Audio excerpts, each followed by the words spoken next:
Great. Good afternoon, everyone. My name is Sasha Chilkova. I'm a marketing manager here at Witham. Thank you for joining us today for our webinar on Microsoft Teams. Is Microsoft Teams turned on but not rolled out? I'll go over a couple of housekeeping items.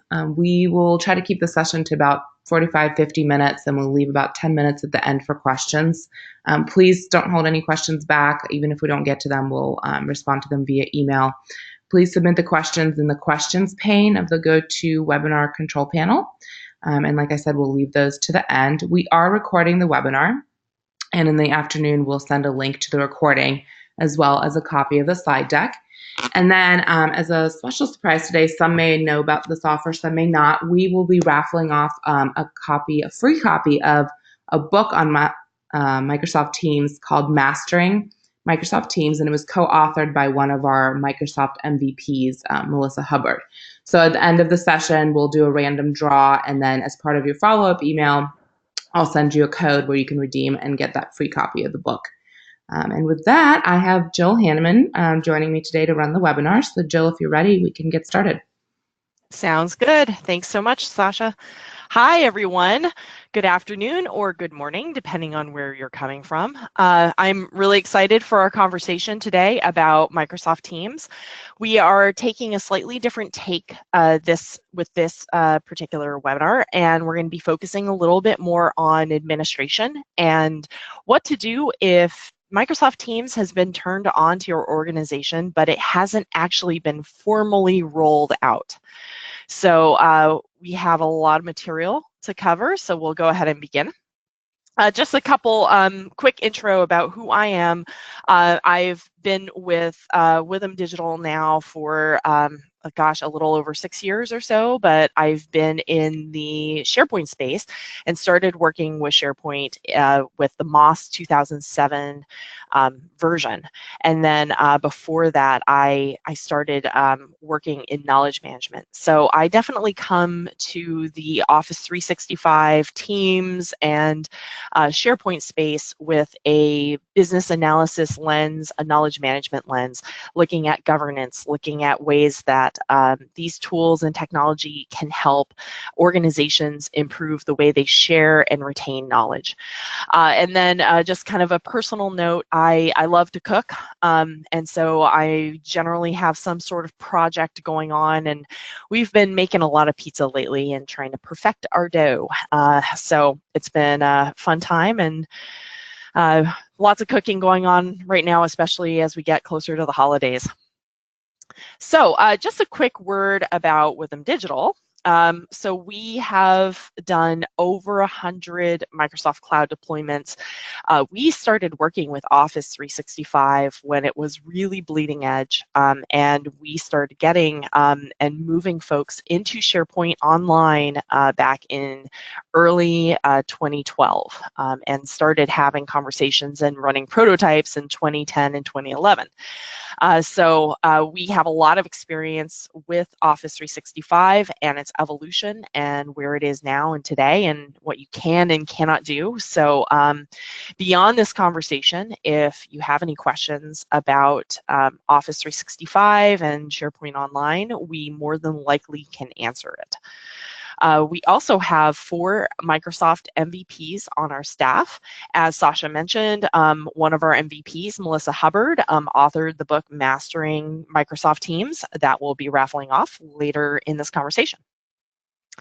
And we're a team of about 50 consultants, myself being one of them, and we work with our clients on multitude of different things. And so what I always like to say is that if I don't have the answer to your question, more than likely someone in our organization does. And we are also privileged to have a very close relationship with Microsoft and the product development team. So we definitely like to make ourselves a resource to our customers in getting answers from Microsoft to some very challenging and hard pressing questions that they may have. So for our talk today, The agenda is pretty simple. We're going to talk about what you need to check in Teams administration to make sure if it has been turned on and people have started using it, what you need to look for, and then an approach for rolling Teams out the right way. And there's no just because it may be turned on but not rolled out, it doesn't mean it's too late to put the proper protocol into action. So with that said, we're going to ask you guys the question of the title of this webinar, which is Teams turned on for you but not rolled out? So if you could let us know, then we can get a better sense of who's attending and what your focus is. So responses are starting to come in, and I'm very glad that the title was clear for this webinar, because it seems like a lot of you are in the right place. Sasha, do we want to go ahead and share the results? Sure. There we go. Okay, so it looks like majority of you, Teams is turned on but not rolled out. So I'm glad you're here. I'm glad you're in this conversation. And we have a couple who our Teams is rolled out, but we're having trouble. Actually, that's cut off for me, Sasha. So what does it say? Teams is rolled out, but we're having trouble. Trouble with adoption. Gotcha. Okay, cool. And then not using Teams at all right now, and if just a small number of you, you're not happy with your governance. So, well, the majority of the conversation is going to be geared toward the group of you who our Teams is turned on but not rolled out. But we are going to spend some time talking about governance and some time talking about adoption. So hopefully there's a little something for everyone. Okay, so Teams is turned on, and what we mean by this is that you upgraded your tenant. You clicked yes, and you got Microsoft Teams into your tenant, and it became an option for your users in their Waffle, in their app launcher, and now they have the ability to go in there and create a team and start using it. That's kind of the primary scenario with which this conversation is based around. There are also scenarios that we have seen where Microsoft Teams has been configured, and a periphery of the settings have been adjusted, and in a very slow growth pattern, IT has started to create teams for different groups of people, but without any real guidance. And they have not gotten any real training, and it's starting to just spread. The word is just starting to spread organically that, oh, we're in a team. You could use a team. Oh, would I want a team? Is a team good for me? How does a team interact with some of these other platforms that IT has told us that we have to use? So there's definitely scenarios where that's occurring as well. And IT is slowly creating it, but they're not giving a lot of guidance. And then the last piece is, now that you have Teams and it has meeting capabilities and those may be configured, you may also have a separate voice over IP system. You may have a separate Skype for Business account that users are using, or you may have a separate video conferencing scenario altogether that your users are using. And users are starting to get confused about when and how these all interact. So, we do want to try and create that blueprint. We want to make it a lot more clear to our users about when you use some of these different features and when you don't. But before we do all that, we do want to make sure that we are reining in Microsoft Teams. So if it has been turned on and users have started to just organically consume it, we do want to rein that in a little bit. We want to make sure that we are bringing everyone back into the fold of what we want our corporate policy to be around Teams usage, and to also just check and monitor what's been going on without compromising the security of any of the content. So, there's a saying in the SharePoint world that without governance, SharePoint can become the Wild West. And having spoken about SharePoint governance for many, many, many years now, I'm seeing how Microsoft Teams is becoming a very similar scenario when it is not governed.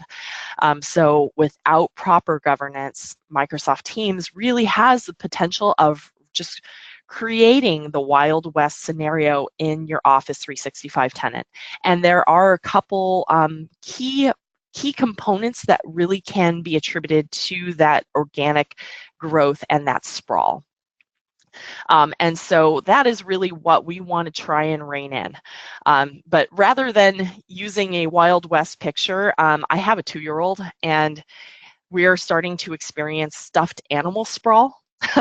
And so I thought that this picture kind of fit my current mindset, just a little bit more of reining in the stuffed animals and corralling those guys, and keeping things a little bit more organized and neat. So we are going to talk a little bit about administration policies and configuration. We're going to address the teams that have been created and start talking about defining a governance plan to move forward and creating that adoption rollout strategy. So we are going to move pretty quickly. Of course, there's a lot more depth to a lot of these things, but one of the beauties about Microsoft Teams is that it's a relatively simple tool, which I think is probably a reason why, if it was turned on and users have just started dabbling in it, you are finding that they like it and that they're starting to use it. Or just the opposite. They've started to use it and they said, you know what, I don't like this, but let's figure out how we can make this work, So just a quick primer on Teams, so we're all on the same page. Again, it's not a complicated tool, and I think that visuals always really help with Microsoft Teams. It can be sometimes hard to describe what Teams is if you don't have a visual to show about it. But once a user sees Microsoft Teams and they see the layout, for the most part, it generally makes sense to them. So I like this slide because it breaks it up in the components that we're going to be using to talk about ways to manage it and ways to administer it. So the communication piece around chatting, meetings, and calls. So these components are in the left-hand navigation, vertical navigation. Then we have our collaboration pieces, which is the teams and channels component. And so within the teams and channels component, these are our collaboration spaces that bring together conversations, files, notes, wiki, or any other apps that you would want to integrate within Office 365 and Teams. Your customization and extension. So being able to pull in any third-party apps and to let Microsoft Teams be the one app to rule them all. So Melissa Hubbard and I came up with this Lord of the Rings analogy that Microsoft Teams has become the singular hub for teamwork, and therefore it really is the only app that you need to then bring together perhaps all the apps that a knowledge worker uses and consumes during their day, which can definitely be empowering when we all have a lot of different apps that we have to shuffle throughout the day. And then the last piece is just security, enterprise level security, compliance, the ability to work with people who are outside of our organization, the ability to seamlessly work with people inside of our organization, and making sure that we are compliant against the security and compliance policies that our organization is set to.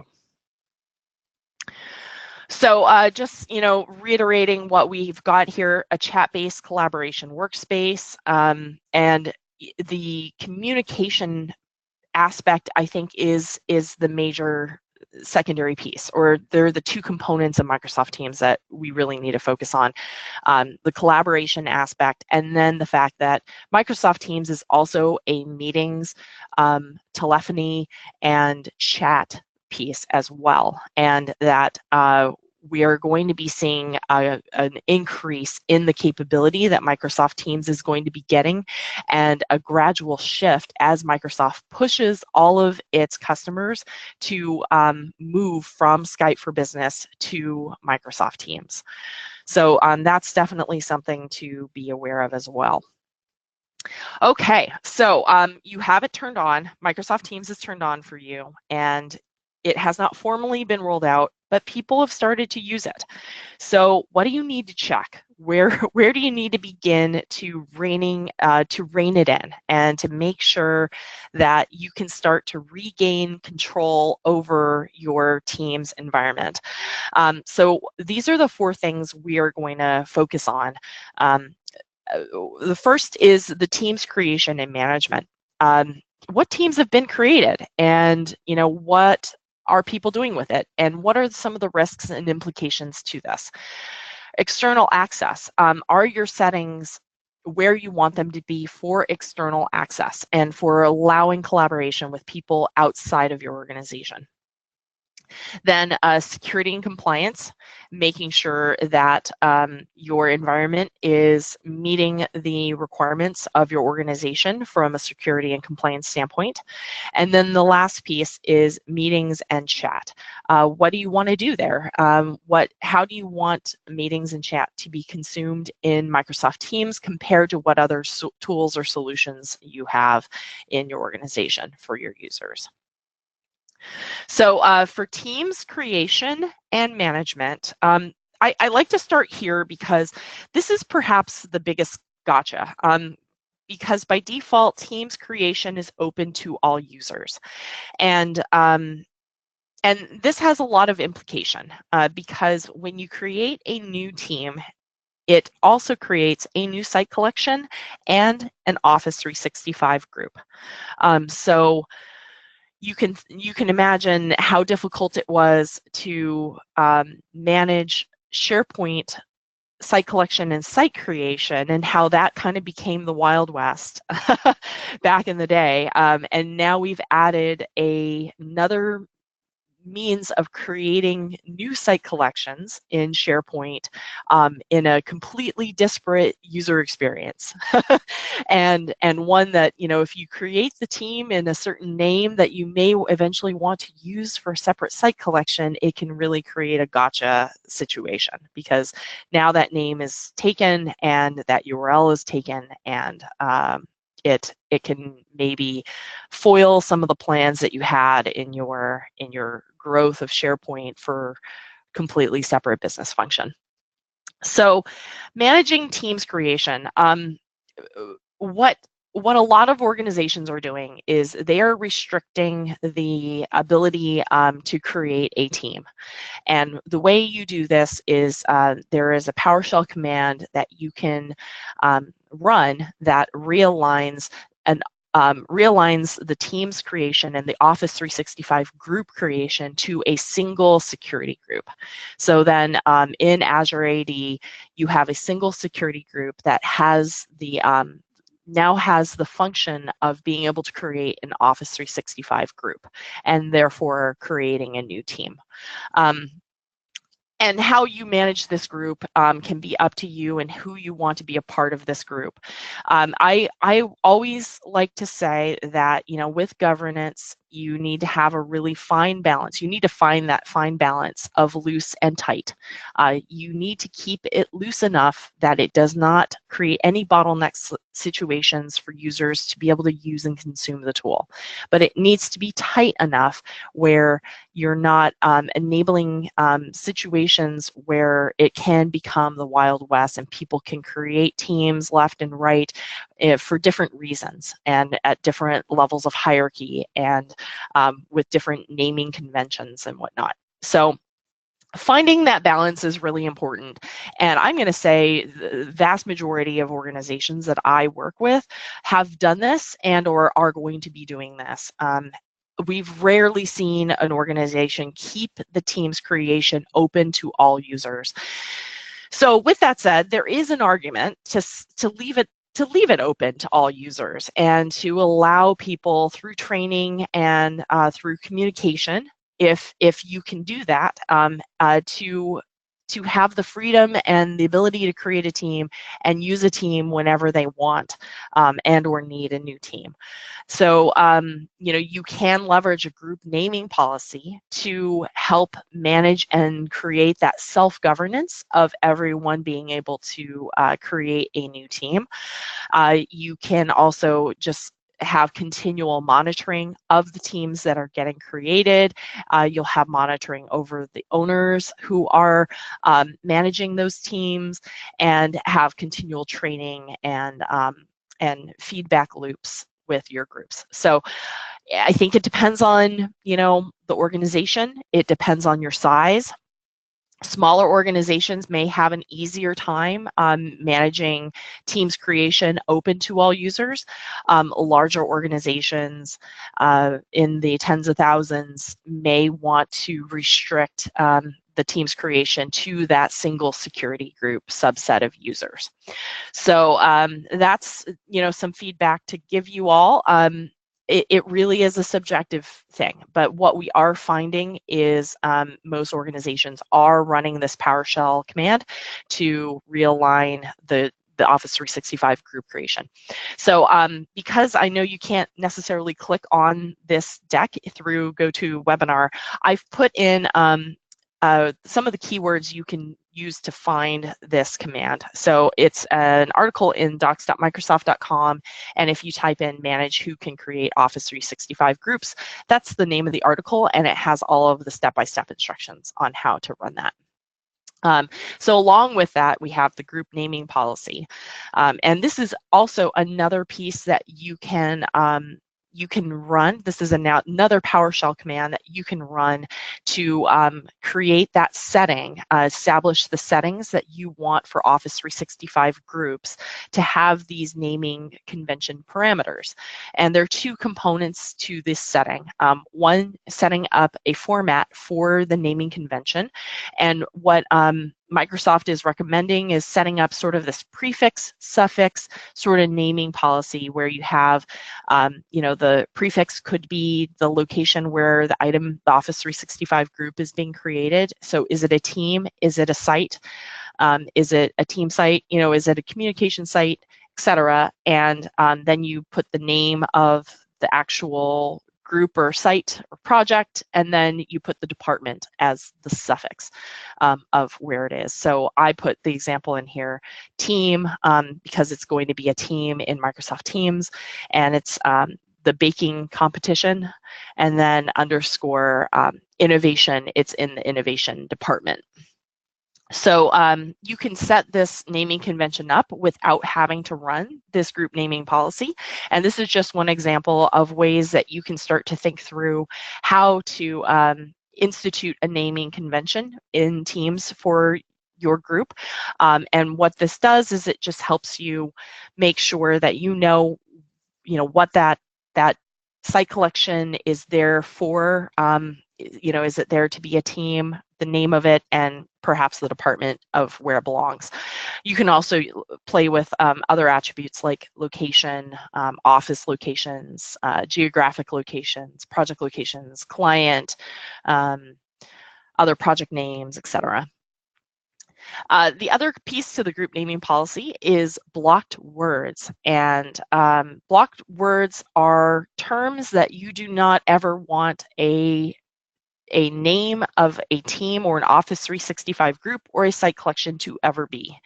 And so if there are any particular types of words, maybe it's product names, because once a product name gets used in a site collection name, it can never be used again. And maybe that's something you don't want to do. So you can put all these proper nouns perhaps in this blocked words list, or other types of examples in there. But you can run this PowerShell command, and again, I've listed the keywords so that you can find the article on the step-by-step instructions on how to do that. So it's good to figure out how you want to manage Teams creation and to think through that process. It's open to everyone right now. If it has been open to everyone, they may be a little upset when they lose that capability. So you need to make sure you have your story straight as far as who do they go to then to get a new team created, and make sure that that process is not laborious. One of the features that we have a product called One Window intranet, and it's a turnkey intranet product that runs on SharePoint Online. We actually have a Teams provisioner as part of that product, where there's a request form that can then generate a new team as a result of that process, and then it goes through kind of a small workflow approval chain. So things can be done, things can be coded to automate this process, and as we get more and more updates from Microsoft, they're going to be bringing Teams templates soon, and it's going to only help with instituting governance and making sure that you are able to leverage technology to help enforce some of these things. All right, security and compliance. So we need to go through and check and see what's been created. I think that's the first step, and I'll show you this in the demo where you can find this, but there are a couple different ways that you can see, review the teams and the SharePoint site collections that have been created as a result of teams being turned on. You want to check the last modified information. You may want to follow up with the owners. You may want to change some of the names of the teams that people have created because you're coming up with a new naming convention and the names that people have created don't make any sense. So it can be a good way of doing that. The way I like to think of Teams is it's like an extension of what we used to think of collaboration sites in SharePoint Online or just SharePoint on premises. Creating the name of the site and making sure it's unique and that it doesn't overlap in meaning and context with other sites, it's still really important. As far as creating a navigation, you don't need to worry about navigation so much as you need to make sure that names make sense and they don't overlap with one another too much.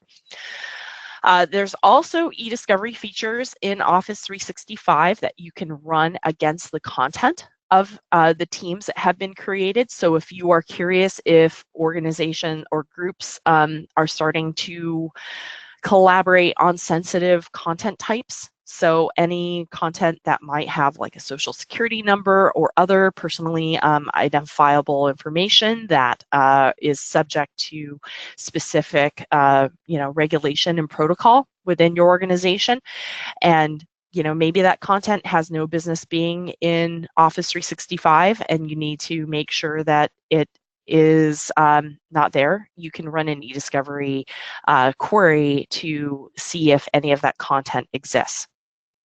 So again, this is kind of all part of that cleanup process of, what have people done? They've been in there for a while.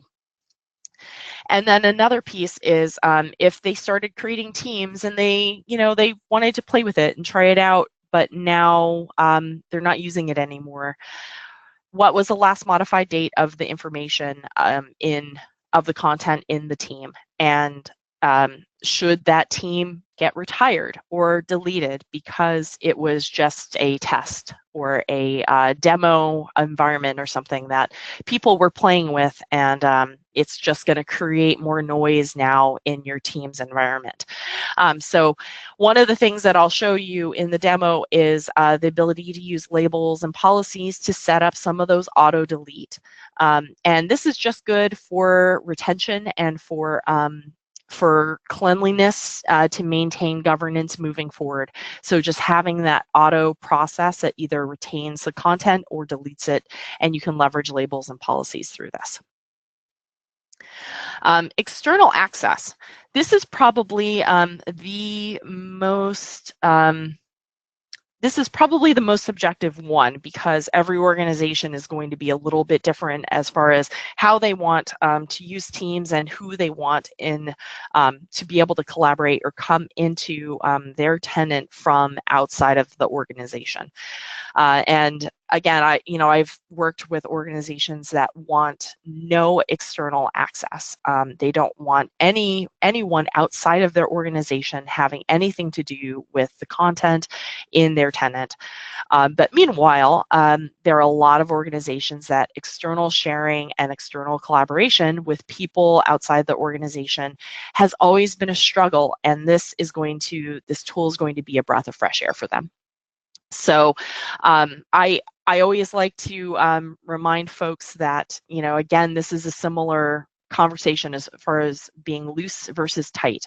It can be real easy for people to come into your tenant and to collaborate in one of your teams. But at what risk or at what cost are you making your organization vulnerable by allowing external collaboration? And so it's just kind of a push and pull that you need to evaluate and perhaps do some testing to make sure that you have the right settings applied and that you've communicated these settings and what the expected behavior is to your users. So in the organization-wide settings in Teams administration, in the Teams and Skype administration area, there are two areas, adjust external access and then external access and guest access. So external access is going to apply to your chat and call federation, and then guest access will be relative to inviting outside users to collaborate in a team or channel. Then we have meetings and chat. And so there are three types of meetings that you can have in Microsoft Teams. You can have private meetings, you can have channel meetings, and you can have Meet Now meetings. And so all of these different meeting types, they're accessible throughout the entire app. I love the Meet Now option personally and use that quite a bit and think it's really cool. But we also, as Witham, we still use Skype for Business, and a lot of organizations are going to be in this coexistent mode for some time before you're able to make a cutover. So right now, the capabilities between Microsoft Teams and Skype for Business, they're not at parity. And most organizations are operating in what is called islands mode, where you have the full capability of both Microsoft Teams and Skype for Business, but they are not able to talk to one another. And so in lieu of having a plan forward, living in islands mode is probably the best bet. And because it is difficult to live with both on, with having Teams and Skype talk to one another and also have some of the different features, you need to be able to make a clear cutover if you are going to move over to Teams. And have Teams be your exclusive virtual meeting and chat capability, presence awareness. If you do need to move users over gradually, it might be worthwhile to wait some time before you do that. There are new modes coming where Teams will be able to talk to Skype and Skype will be able to talk to Teams in the coming months, but that capability isn't there now. So with all of that said, you can shut off Teams meetings, and if you want to shut off Skype for Business, you need to run a PowerShell script in order to turn that off.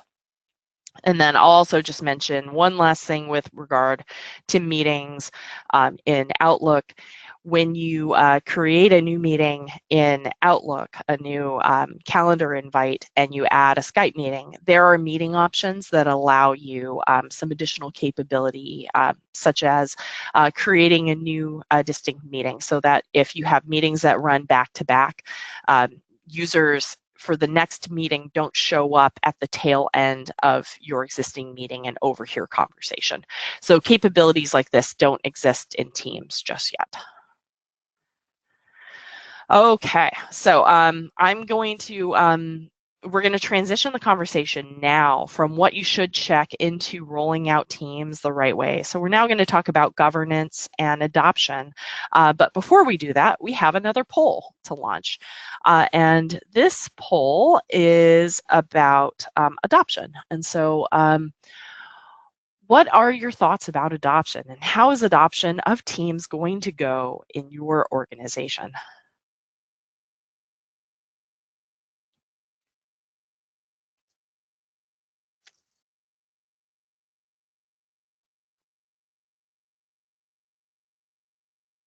All right. We are getting some good feedback. Just if you're out there and you haven't voted yet, please put in your vote. We will close the poll in just a couple of seconds. All right. Let's see. Okay, well, I'm not going to share these results because it's a pretty even split.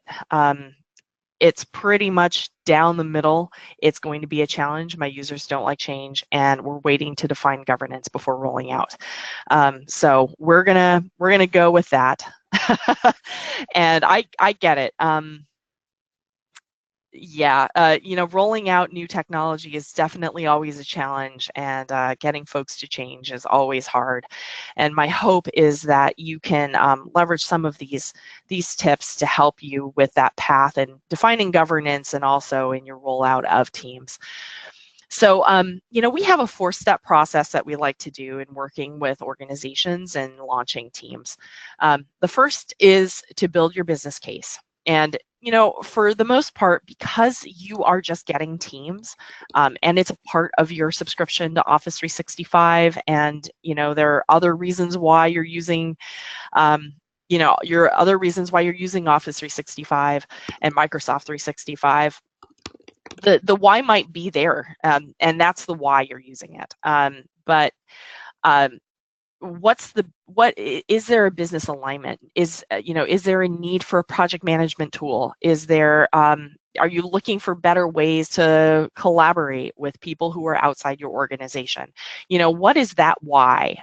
And are you just going to give them a space where people might like to work with their colleagues a little bit better? It doesn't have to necessarily be completely official, but having something written down that has gotten some level of buy-in from an executive is really important, and it just communicates very simply to your users why this tool is here and why we may want to use it to run our project, or to become our department collaboration area. And there's a lot of communication out there, and I know we have some on our website through blog posts and through other webinars that we've done around the why and what is Microsoft Teams, and why is it helpful? Why is this tool going to help us?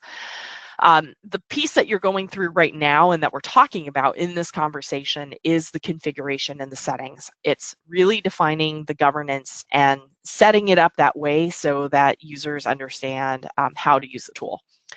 And I'm gonna say, configuring teams and leveraging teams, this is not complex.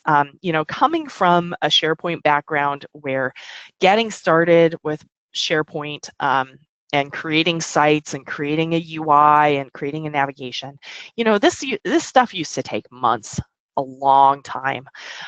Setting up the configuration and establishing a governance plan for Microsoft Teams really isn't that complicated.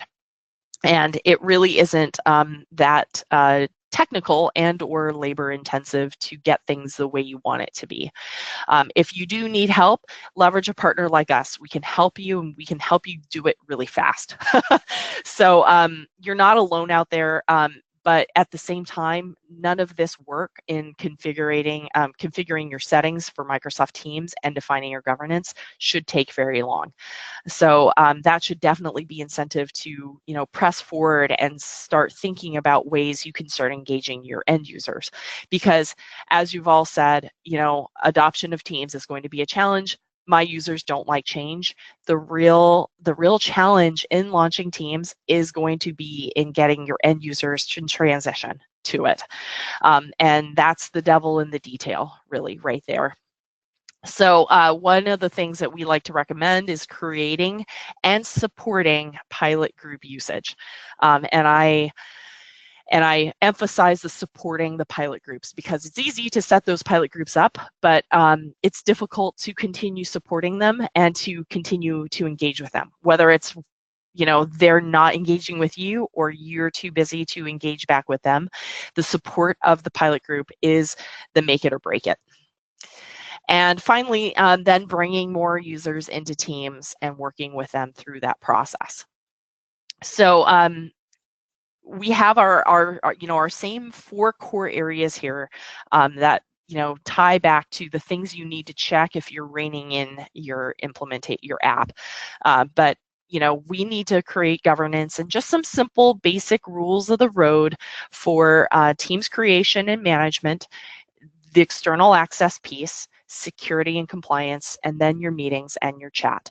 And the last piece in the dead center is, when do you use Teams? And why are we using Teams? What is it for? And it doesn't have to be an all or nothing thing that this is, our dedicated tool, but it's an option. It's a resource that your users have access to. And if you are interested in it, here's some ways you may want to use it. These are just a couple of questions and governance items that you can use to start thinking through your governance of Microsoft Teams. And one of the things I always like to think of with governance, and especially with Teams, is what you're looking to do is you're looking to create a wide boulevard with high curbs.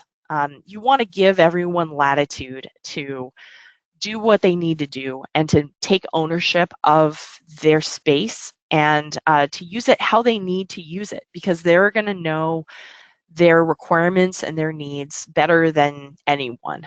And they're going to be able to provide for the people who work with them and collaborate with them better than anyone. So you want to give them latitude to take ownership of the road and have those high curbs with your external access, security and compliance, and the Teams creation, naming convention to just make sure that everyone stays on the same page. So wide boulevard, high curbs, and creating those parameters are really all you need in order to allow your users to organically leverage Microsoft Teams in a sustainable way without creating the Wild West. So with our Teams creation, what is the process to create a new team? When do you create a new team versus a channel? And giving team owners training to understand, when do I create a new team versus a new channel? What are apps that are okay for adding? And then there's settings within Teams that you'd want to train team owners to manage as well. External access. How do we invite guest users? What can be shared in a team that has guest users in it? When should a guest access be removed? Security and compliance. Are there any types of teams or content that need greater security? How do we manage users in a team? Meetings and chat. The difference between Teams and any other virtual meeting and or chat platform that you use. Which one is the preferred one? Is there going to be a roadmap? Are you eventually going to be cutting over and moving to Teams? Should users get familiar with it? What can Teams meetings do today that it can or cannot do, that you can or cannot do in your other tool? If your other tool has greater capabilities, acknowledge what those are and make that comparison so users have all of the information at their fingertips. And creating and supporting your pilot groups, a good number of you were worried about adoption. I highly recommend setting up these pilot groups. And usually what I look for with a pilot group is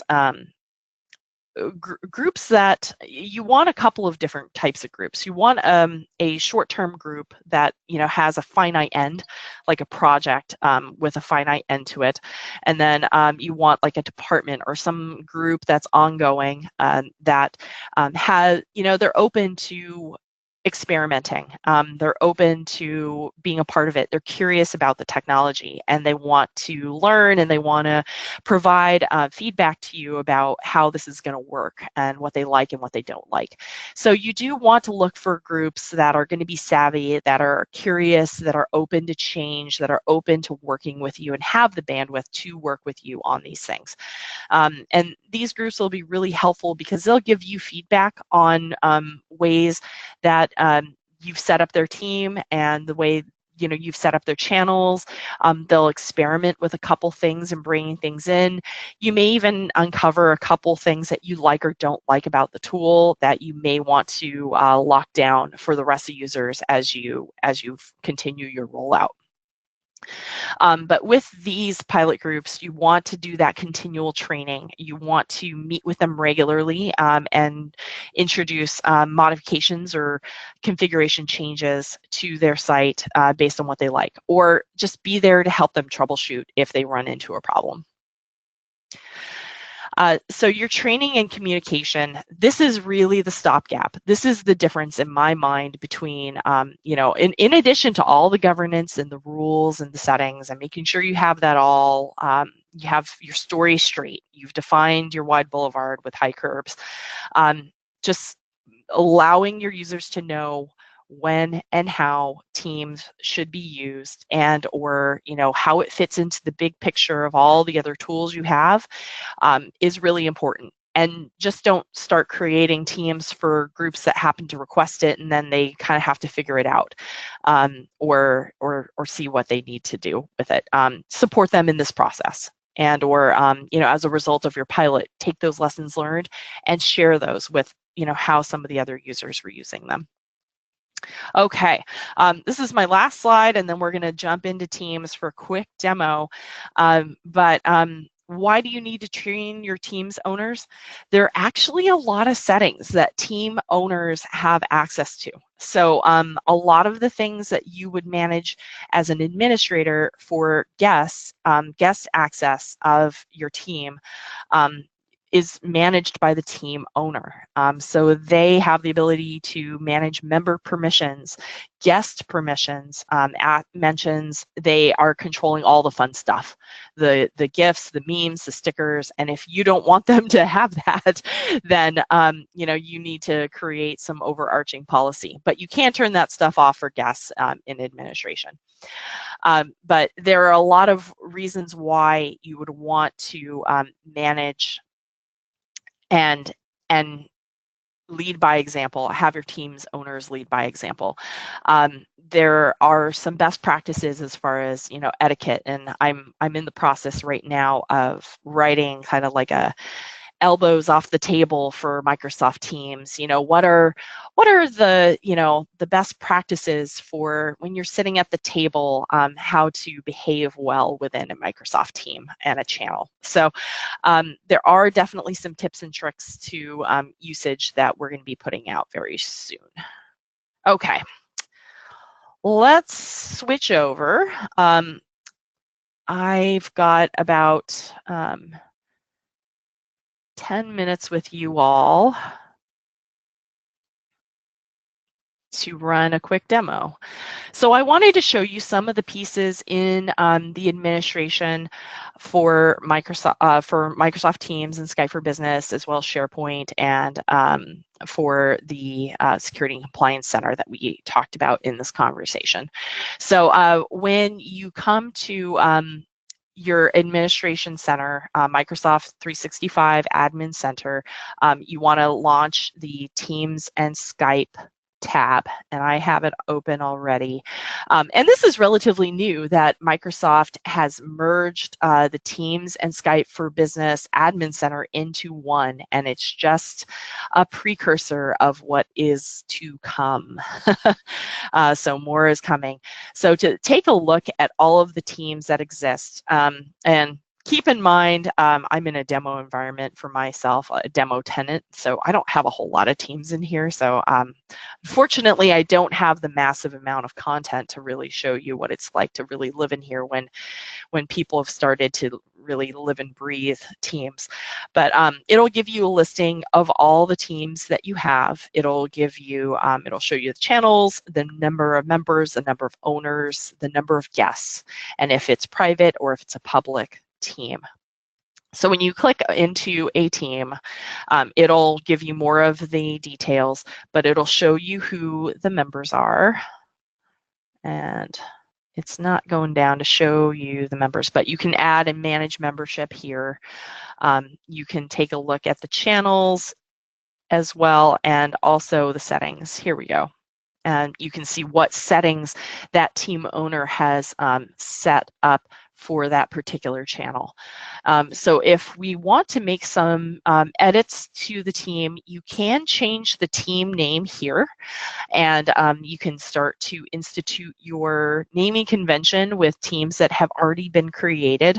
But just keep in mind that even though you are able to change the team name here, it is not going to change the team name of the site collection that corresponds with it or the Office 365 group.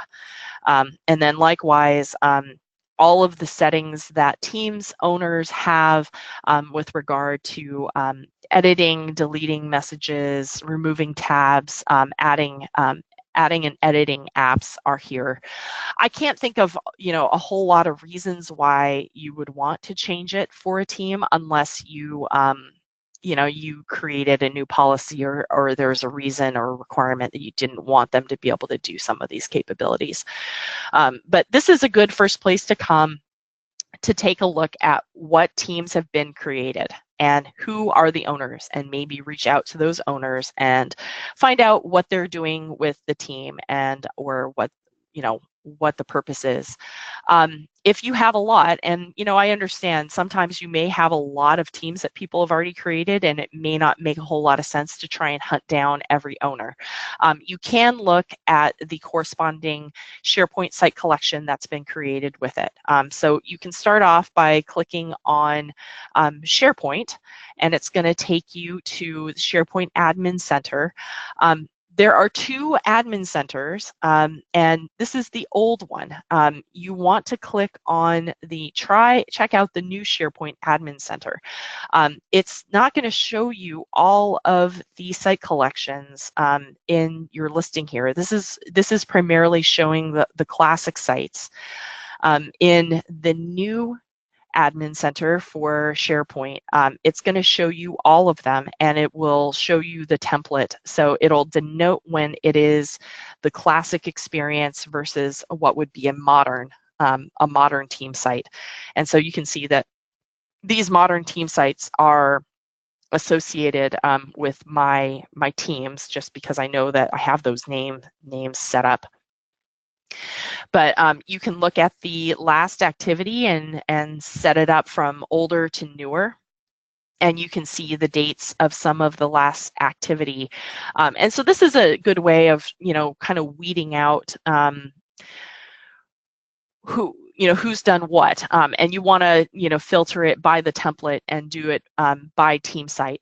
And keep in mind, just because it's a team site, it doesn't mean that it is associated with a team, but it is a pretty good indicator for you to know that it might be associated with a team, especially when it has a Office 365 group owner piece.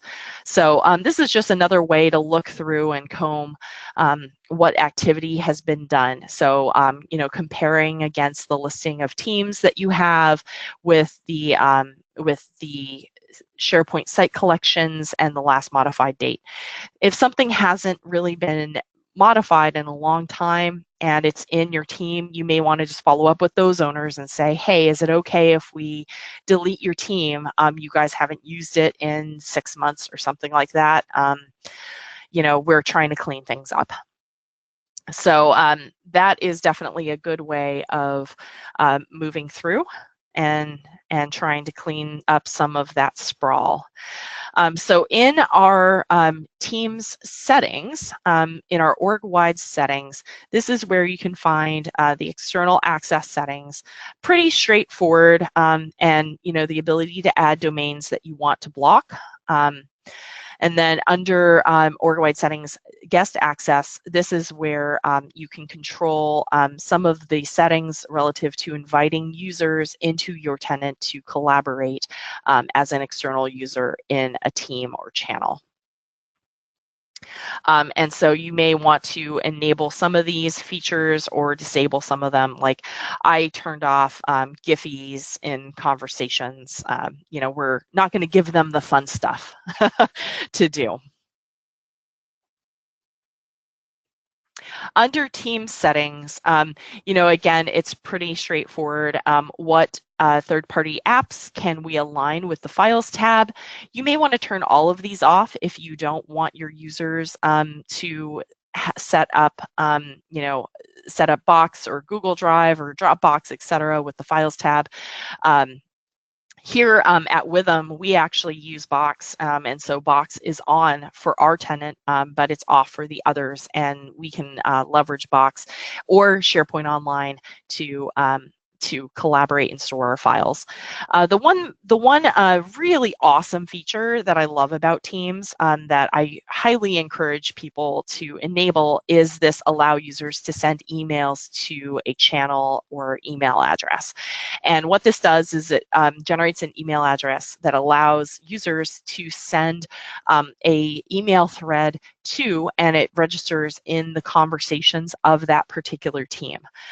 So to find this, I'm just going to flip over quickly to the Microsoft team, and you just find the channel that you want the email address for. You click on the ellipses, and then you click on Get Email Address. And you can copy that email address and then use that in an email to forward a conversation that may have happened in email, but you want it to be logged with your team. This is really a really great way of getting attachments from an email into a team. And you want to get it there easily and painlessly, and that way you have that file and everyone in your team ends up having a copy of that file as well. Okay, we also have our meeting settings.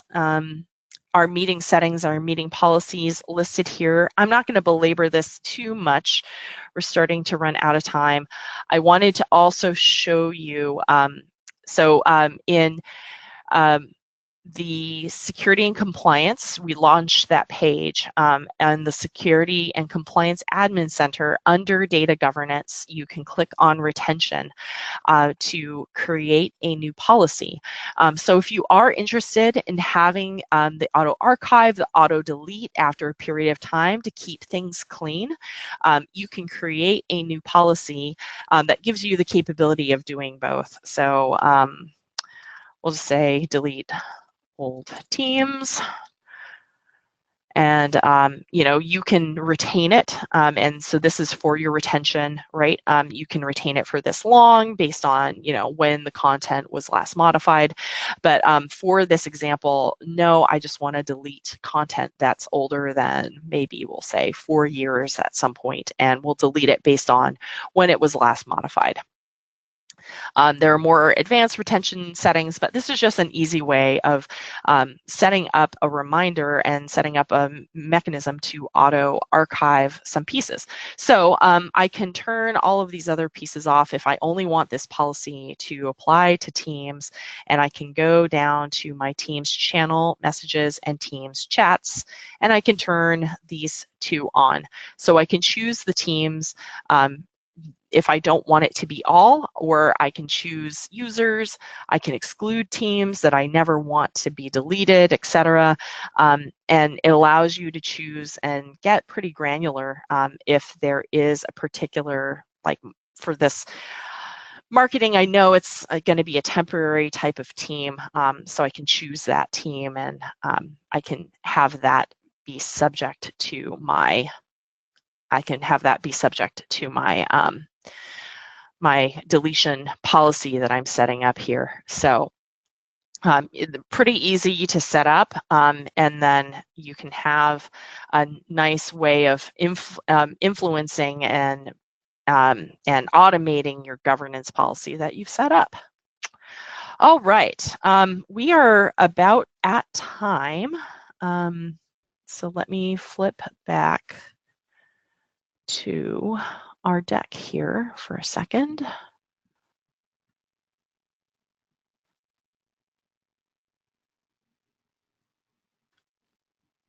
Okay, do we have time for one question, Sasha? We're right at the 2 o'clock time. Let me look real quick.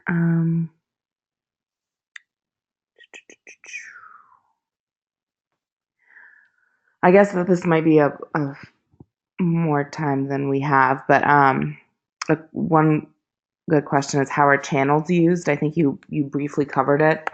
I don't know if there's a quick answer to. So channels are additional dividers in a team. And let me actually go back quickly to my demo and just show you that really quickly. So in my marketing team, I've got 3 channels set up.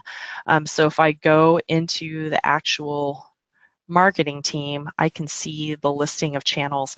And a channel is a channel doesn't have any security provisioning, basically. So if you are a member of a team or an owner of a team, then you own and have access to all of the channels within a team. Think of channels as like another just subgrouping within that particular team. So if you have access to a site or a document library and you want to group your content into subfolders, then that's kind of a good way of thinking about a channel. And what you get with every channel is you get the same things. You can have conversations with a channel. You can have a separate file repository for a channel. You can have a wiki. You can have OneNote. You could have a planner. And it's just a way of dividing up the content into subcategories. Security-wise, there's no way of at the current moment, there's no way of saying I have access to of creating different security settings between the channels within a team. So that's coming, and it's something that's highly, highly requested by a lot of people because people would like to, give everyone access to the general channel, for instance, but then maybe you only want some people to have access to the advertising channel, for instance, but you like the idea of keeping it all together in one team. So at the current moment, it's just really a subdivider. And when you go into the site collection of the team, then it shows you the files as different folders for the different channels, and that's how it's represented. So I hope that answers your question. Okay, I think that we should probably wrap up because I think we are at time. Let me just flip this over really quick. Okay, well, I just want to thank you all for spending the hour with us. I hope that we were able to show you some tips and tricks to cleaning up and reining in your team's environment, and then also some tips and tricks for setting up governance within your Microsoft Teams. We have an offering to do a quick administration and settings check for you. It's something that we're doing for a lot of clients. Again, it's pretty straightforward, but sometimes you may have a specific requirement that you're looking just to get another opinion on and to make sure that you've set things up the way you want it to set up, but before you roll it out. We're happy to be that kind of that partner for you in this check. And if you want to sign up, reach out and we'll get back to you and try to figure out if it's a good fit to have us work with you in getting your team's administration and settings fixed up. Likewise, on our website, we have a lot of other offerings around a Teams Jumpstart if you need, if you would like more help with governance, with adoption. We have offerings around those activities as well. And I think the last thing is because you attended, we are going to be raffling off Melissa Hubbard's Mastering Microsoft Teams book. So we're going to take a look at who attended. We're going to pick a name at random, and we will contact that person shortly to let you know that you have become a winner of a free copy of Melissa's book. And so with that, thank you so much again for your time. I hope you all have a great afternoon. Happy holidays, Happy New Year, and check us out next year. We're going to have another webinar on Skype for Business migration to Microsoft Teams. And so that is going to get more into the nitty-gritty on Teams meetings and chat and how to make that transition. All right. Thank you very much. Bye-bye.